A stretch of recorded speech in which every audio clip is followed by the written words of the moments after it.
latest from Hearts Standard. My name is Joel Sked, and joining me for this Conference League special to provide the lowdown on Cercle Brugge is Belgian football expert and member of the Belgian football podcast, Scott Coyne. How's it going, Scott? I'm very well, Joel. How are you? It's nice to be here. Thanks for having me.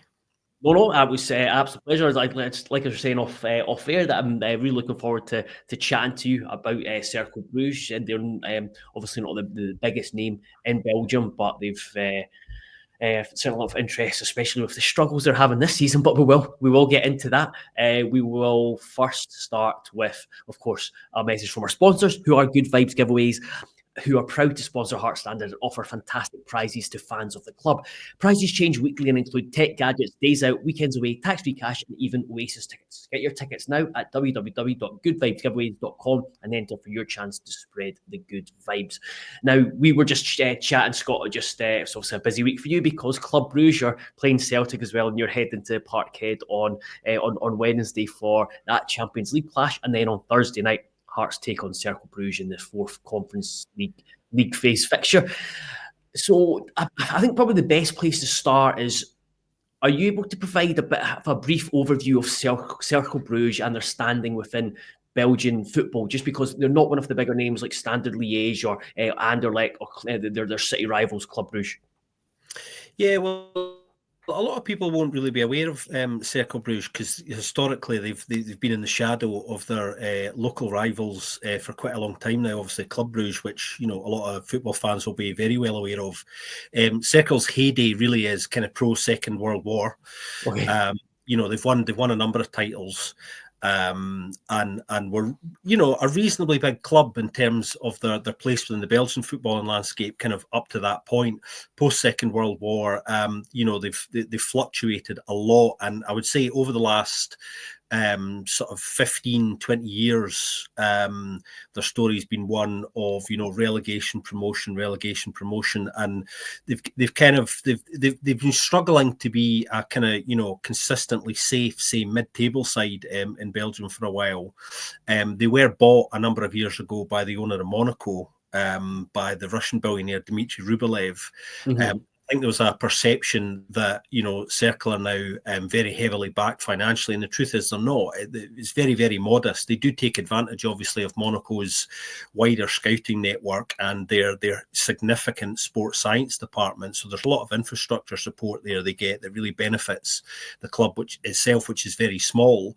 But they've been really, over the last 3 or 4 years, there's been really important infrastructure things put in place at the club that have really helped them kind of stabilize and develop really effectively. So they've had some really smart people in key operational positions, really good directors of football. Their scouting has been very good, and the club has managed to progress, particularly over the last 2 or 3 years, under some good coaches.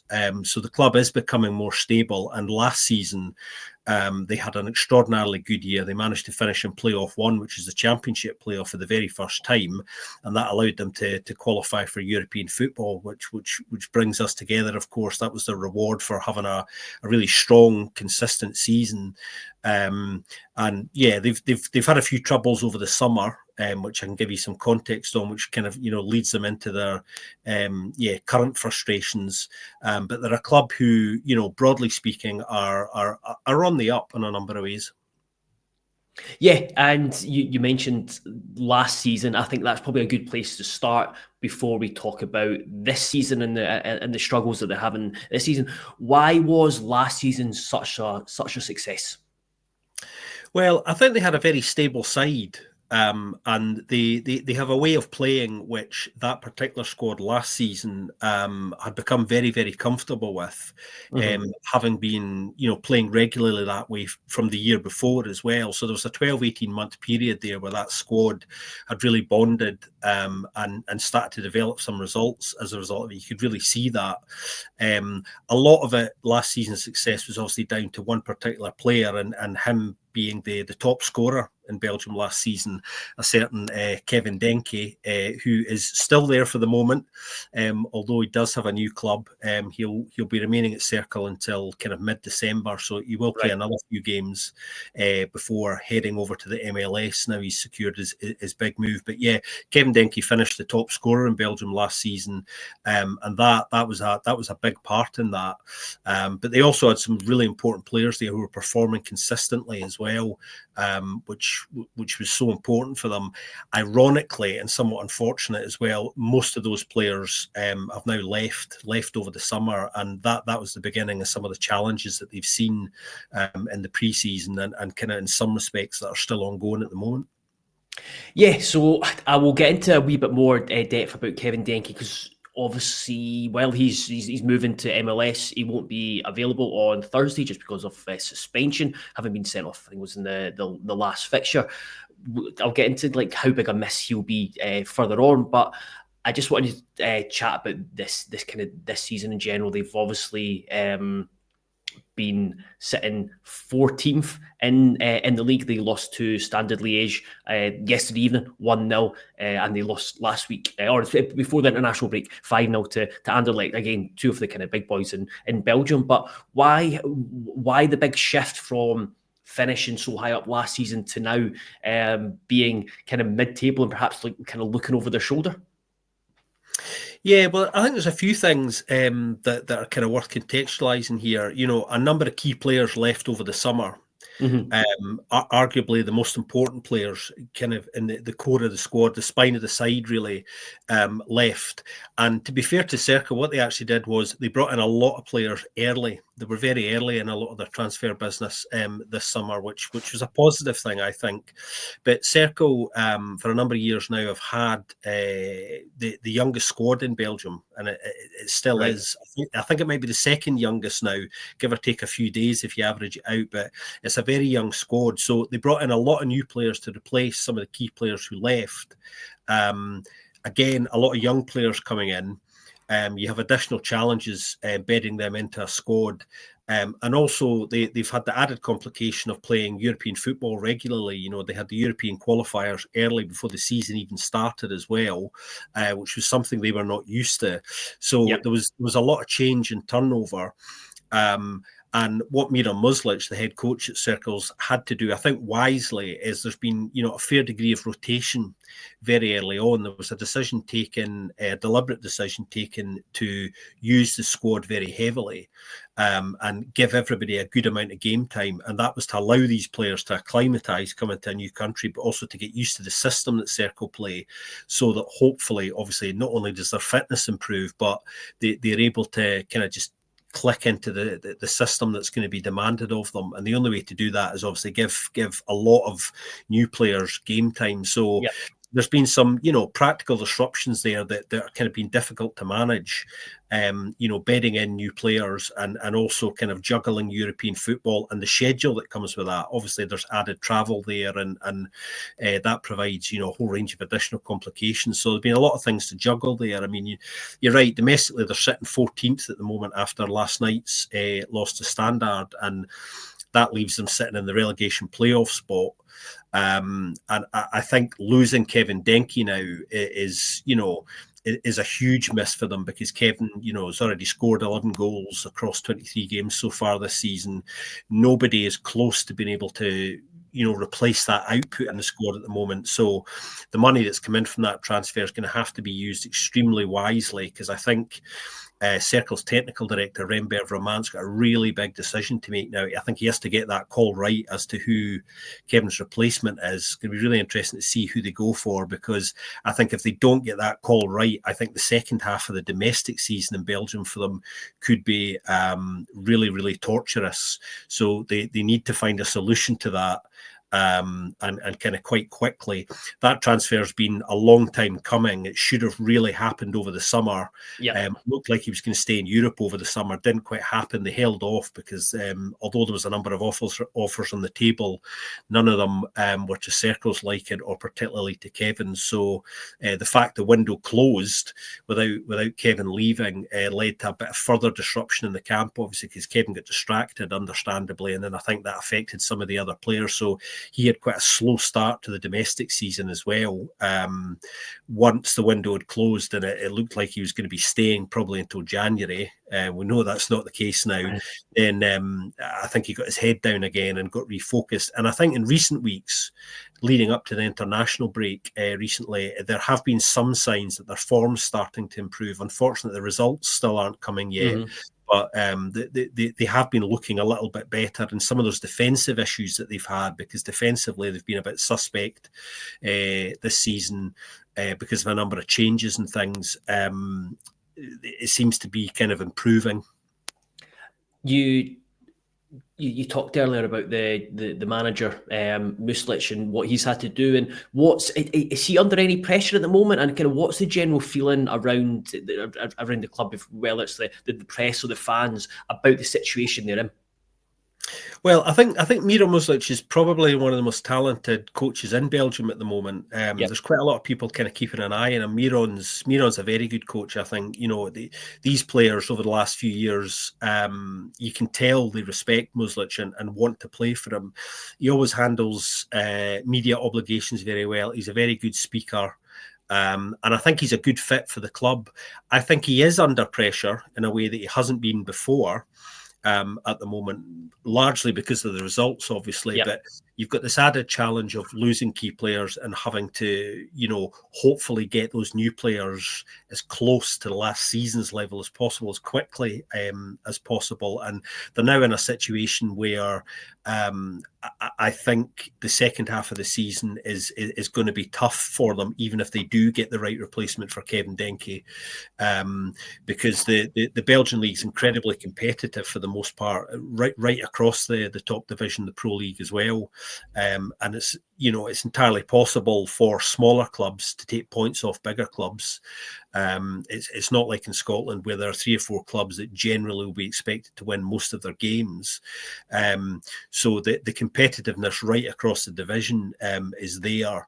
And the reality is a lot of those new players that have come in, although there have been individual improvements in some of them, I think it probably is going to take the best part maybe of another 6 months before, we really know whether they're going to be effective replacements for who came before. What they want to avoid is a yo-yo situation where they have a season like they used to do kind of 5 years ago or before, where they would be in real relegation battles most seasons, because they've been able to avoid that through a lot of the great infrastructure work that's been put in place I was talking about earlier.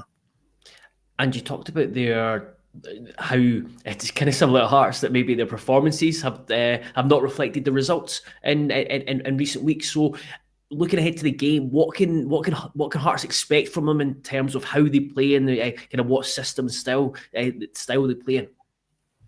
Yeah, I think Cercle tend to play a very high press, high intensity game, so they're going to look to squeeze Hearts, particularly in Hearts' final third, look to win most of the second balls and then kind of be down Hearts' throats as quickly as possible. So they'll look to win a lot of knockdowns as well.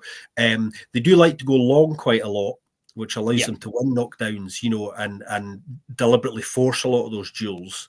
Belgian football domestically, has a lot of dueling and a lot of transitioning, which Scottish football does as well. So this is quite an intriguing game. Obviously, Cercle played another Scottish side in European qualifiers, Kilmarnock, and we saw a similar game, a game that was actually quite close over the 2 legs, partly because it was so early in the season and neither side was particularly ready for a game like that yet. But I think physically and tactically, this game's kind of quite even. The big unknown, obviously, is with Kevin Denkey being missing offensively, how are Cercle going to handle that? Because nobody really has been able to step into Kevin's mantle in terms of that offensive output. So they're going to be looking to some of the key players to have big nights for them. But yeah, they'll look to squeeze the game, I think, and not allow Hearts to settle, particularly in their own kind of last 20 yards. I think home advantage will help them a little bit. I think, they are definitely better at home. They're more comfortable at home, for a whole number of reasons. And the Jan Breidel's is a good stadium. I think the Hearts fans that are travelling are going to enjoy their experience, not just the stadium, but obviously the city of Bruges, which is definitely one of the great cities of Europe. Yeah, I'm going that. So I was going to ask you to, as we finish up, for your lowdown on the city itself. For I think there's going to be more than 3,000 Hearts fans travelling. But with Denkey in attack and just how he knits that knits the team together with allowing them to go direct, who's likely to come in and replace him? Well, there's a number of options that Miron could go for.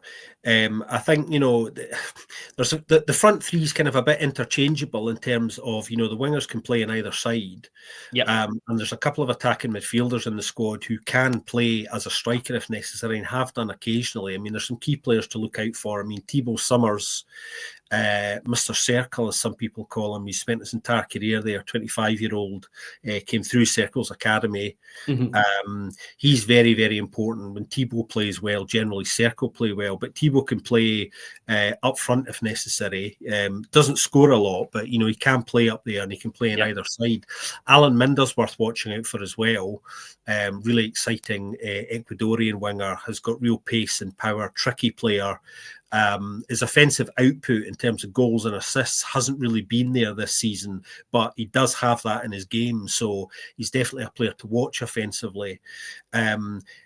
Felipe Augusto might start up front. He came in last season, and I think the idea when Felipe came in was to long-term be Kevin Denkey's successor. It hasn't really worked out that way. I actually think he's better out wide than he is up front, although he can play as a striker. From what I've seen of him this season particularly, I'm not sure he's going to be a striker, to be honest. He's missed some, really quite bad opportunities, particularly one-on-ones, that when you consider the situation Cercle are in, hugely frustrating. It's, hands up in the air, kicking water bottles type stuff from the dugout. So it's going to be interesting to see who Miron goes with up front on the evening, because I think that's one of his real dilemmas, actually. Because a big threat offensively is not going to be there. You might find he mixes it up a little bit as well. The striker that finishes the game probably won't be the one that starts it, I think, because we've seen that when Kevin hasn't played as well. So, I think home advantage is going to be very important to Cercle in this game. And obviously they've had a bit of a mixed European campaign so far. And Europe has been slight second place domestically. They've been quite open in recent weeks about the league obviously being more important because of the situation they find themselves in. And they had a little bit of a drama in the lead up to the Vikingur game, when Miron was told quite late on that some of the senior players in the squad were not going to be allowed to travel for that game because they were being rested for the domestic game that weekend, which caused a bit of an issue in the camp. I think he was quite public about not being particularly happy about that. And I think, neither were the fans. They then went on to lose that game, obviously, against Vikingur, a game they probably almost certainly shouldn't have lost, partly because they rested players that ordinarily they wouldn't, and that disrupted the camp a little bit. So I think they've learned that really they can't really do that. So it is going to be interesting to see how they start. Injury-wise, the squad is kind of there. They are missing Varlason at the moment, their first-choice goalkeeper. He is a bit of a miss. He is an important player for them, particularly in an offensive sense as well. His footwork's very good, and he actually starts a lot of their attacks. He is known for a long ball that can be down your throat before you know where you are. In fact, he was credited with a number of assists last season. See very often for a goalkeeper.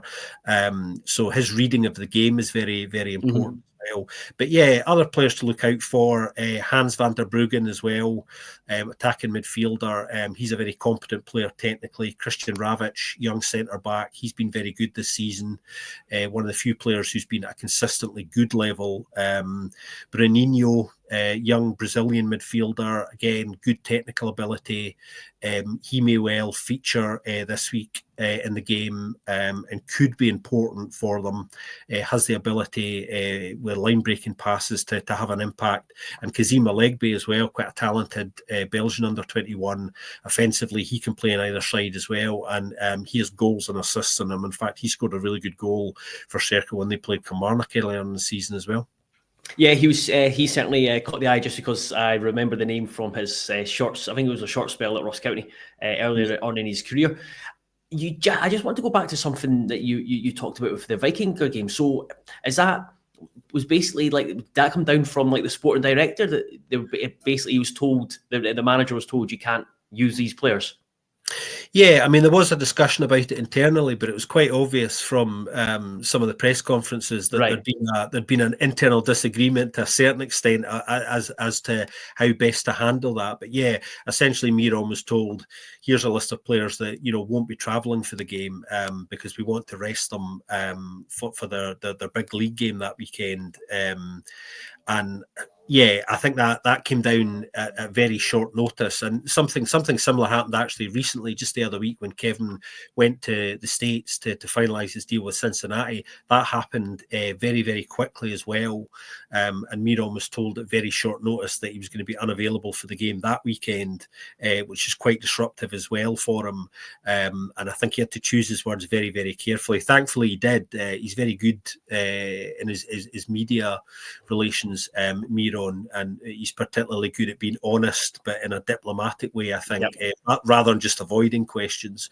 So there have been a few issues in terms of managing the squad overall throughout the season, and I think they're doing their best to kind of deal with that. They're trying to avoid injuries, but also get that squad up to speed as quickly as possible. And it's been difficult when you're constantly rotating and changing and trying to find solutions to kind of problems while tackling a squad which on the whole is underperforming really at the moment. So it's trying to do that without losing the confidence of those players, those new players, most of whom are very, very young as well. And that comes with additional challenges from a coaching and a consistency perspective. Because we've talked about the strengths of Cercle and the way they play, like the high press, and they'll make it difficult for you, and they're happy to go direct, and talked about the struggles that you mentioned. But in terms of the way they play, what are the areas where Hearts will be hoping to take advantage of? Is there specific areas where they are weak? Obviously, notable now is that Kevin Denkey won't be there, but beyond that. Yeah, well, I think defensively there have been some real question marks surrounding them all season. I think they've been guilty of switching off at key moments in games, and just a lot of really basic mistakes. I mean, they lost this weekend to Standard Liège narrowly in the league 1-0, and that really came down to just not defending a simple ball into the box. Because actually they didn't play too badly over the game this weekend. Arguably, they were the better side on the whole, certainly at the better of the opportunities. And that's another thing, the opportunities they have been creating, and they've been creating a fair bit offensively. They've not been taking them either. And obviously with Kevin out of the side longer term, and obviously he won't feature for this game either because of his suspension after his red card against Lask.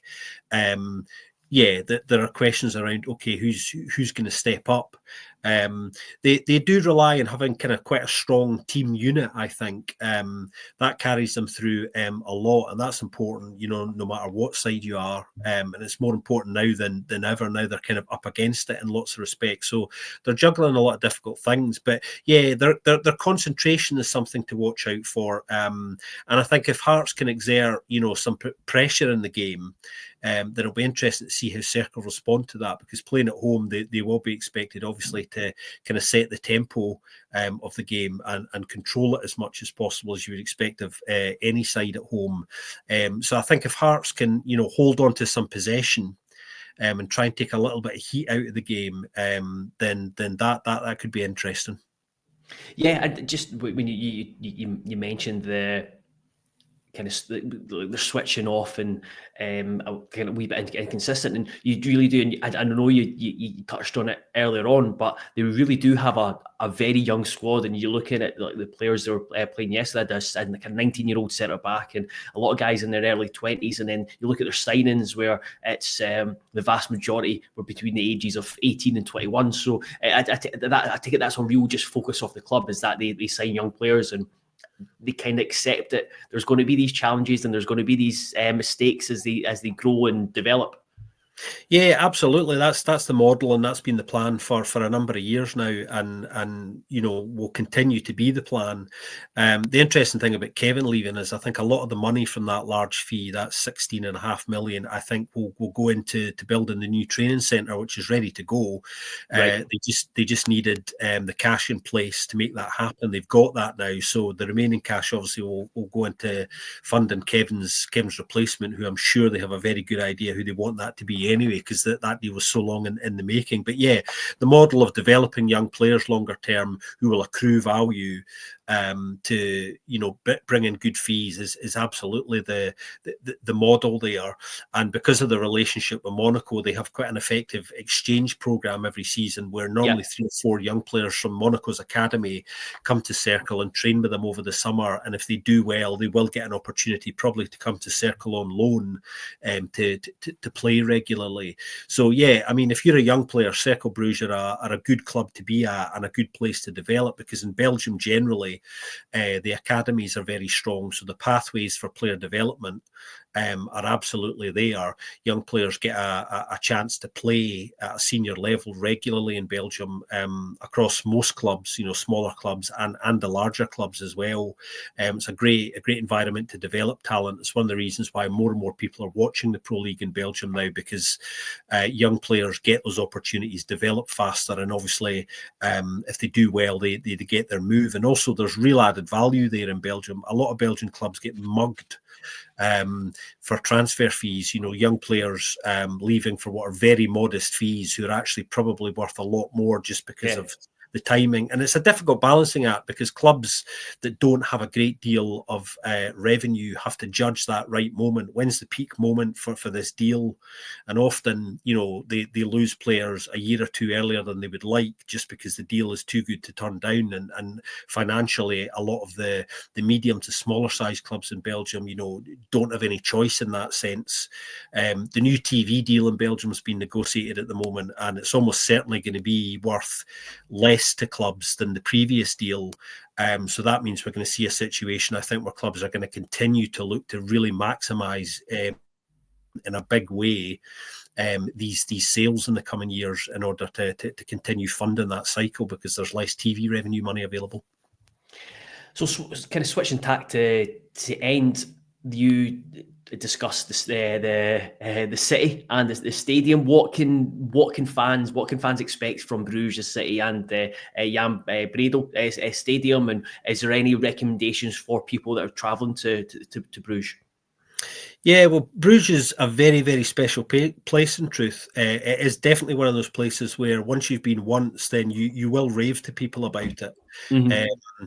Historically speaking, the centre of the city itself, the medieval centre, is a UNESCO World Heritage Site as well. It's that special. And a lot of that is to do with the fact, I think, that it's completely untouched and undamaged from the First and Second World Wars. It's incredible to think that it's probably arguably the most perfectly preserved medieval city in Europe as well. Belgium has a number of really incredibly beautiful medieval cities, Ghent being another one, but Bruges is very, very special. The actual city itself is quite small. You can see and do a lot in a day if you're just there very, very quickly. So the longer you're there, the more you can see, obviously. Incredible place. Few things to kind of look out for if you get the chance to do. Take in a little canal cruise. It's always great to see Bruges from a different perspective, because it's a canal-based city. It's great to see it from the water as well. Historically speaking, the Belfry, obviously a really famous landmark just off the Groot Mark. Can't miss that. You get really good panoramic views of the city if you get a chance to get up there. Lots of good museums as well. There's a really good chocolate museum Hate to drop that cliche. Now we're talking. Yep, it's called the Choco Story. It's really, really good. There's a really good beer museum as well, while we're on Belgium here, called the Beer Wall, which has a little museum inside, has a really nice terrace that overlooks the canal, and has some brilliant photographic opportunities. It has a literal beer wall with hundreds and hundreds of Belgian beers. That's a really nice little setup. And if you like art, if you like visual art, there's some really good museums in the city as well. There's one called the Groningen Museum, which is really a kind of history of visual Flemish art. They've got a lot of really good works in there by famous painters like Hieronymus Bosch and Peter Bruegel as well. That's brilliant. And it's one of my favourite kind of little hideouts in the city. And then there's St. Peter's Basilica as well, which is a little church which is famous for, apparently there's a vial in there that contains Christ's blood, a drop of Christ's blood, which is really, really interesting. And if you've seen the brilliant film In Bruges with Colin Farrell and Brendan Gleeson, a lot of these places feature in that film. There's some really good ongoing jokes about Bruges as a city in that film, which are very, very funny. And in fact, that's been responsible for making a lot of people go to the city. There's absolutely no doubt about it. But yeah, I mean, get out and about on foot, dead easy to get to. The stadium itself, the Bridle, is about a 25-minute walk from the city centre, pretty much a straight line. So if the weather's decent, which I think it will be, weather's mostly like Scotland a lot of the year round, classic Northern European weather, often a bit breezy, can be a bit cold, so it won't be too unlike Edinburgh at this time of year, funnily enough. So it'll be a bit of a home from home in some respects, which is kind of quite nice. But yeah, a walk to the stadium is always a good thing, although you can't get public transport there if you want. The Bridle Stadium is quite an old stadium now. I think the Hearts fans might find the away section a bit of a state of disrepair, to be honest. It's famously needing a bit of infrastructure work. And both Club and Cercle do have plans for new stadiums on the go at the moment. But Belgium is notorious for getting new stadium projects off the ground. Very, very difficult. We haven't seen one for a number of years now, despite a number of clubs having very concrete proposals that they're kind of trying to get through. But yeah, you'll find the Cercle fans very, very hospitable and welcoming. I'm sure you'll see a lot of them sitting about in some of the public squares and bars there. And they're always very happy to kind of chat to new fans. They struck up a really good relationship with the Kilmarnock fans when they were over earlier in the season, as well as they both had big European adventures for the first time in a long time. And is there a club shop in the city? Just because I know there's quite a few Hearts fans will go there and they want to get a memento for their European trip. Yeah, there isn't a Cercle club shop in the city centre, but there is one at the stadium, which should be open. It's very, very small, very small. It'll be surprisingly small to you. But yeah, that should be open. You can find a number of things in there, all the usual things you would expect to find, books on the history of Cercle, and other things that are worth kind of picking up. There is a larger shop on the other side of the stadium, which Hearts fans will see, which is the Club Brugge's own shop. And Club Brugge as well, their Cercle's rivals, do have a shop in the city centre, which you won't miss as well. So yeah, plenty to pick up. But yeah, absolutely lots to see and do there. And if you can try and spend a little bit longer than a quick trip, if you're there for a few days, then I think you're in for a great time. Perfect. Yeah. Really looking forward to it. By the time this goes out, I've already hopefully flown out to Belgium. I was going to end there, but I suppose, is there anything I've not asked you about that's relevant or pertinent that I've maybe missed, or it's worth noting? I don't think so. I mean, I think we've covered in relation to the game itself. It's set up nicely to be, a really competitive game. This, and it's going to be really interesting to see the way that it goes. And obviously, there's the added advantage of being an incredible European city, and that's absolutely an added plus to the game itself. So I think the Hearts fans are going to come away with some brilliant memories from this game, regardless of what result they get in the end. And I think they're going to be talking about it for a long time, because I know the Kilmarnock fans still now, months afterwards, are still talking about it themselves. Yeah, got a couple of Kelly guys I know that they certainly raved about it. But yeah, Scott, thanks very much for that. That was really really insightful, really helpful, and I think a lot of Hearts fans will take a lot from it. I will put your links when this goes up on YouTube. I'll put it in the description about yourself and the Belgian football podcast. As well, and for those listening or watching, thank you very much. And there'll be more from myself and colleague Craig over the next few days as we are in Bruges to cover the game against Cercle. We'll have plenty on the site as well. But until the next time, thank you very much and goodbye.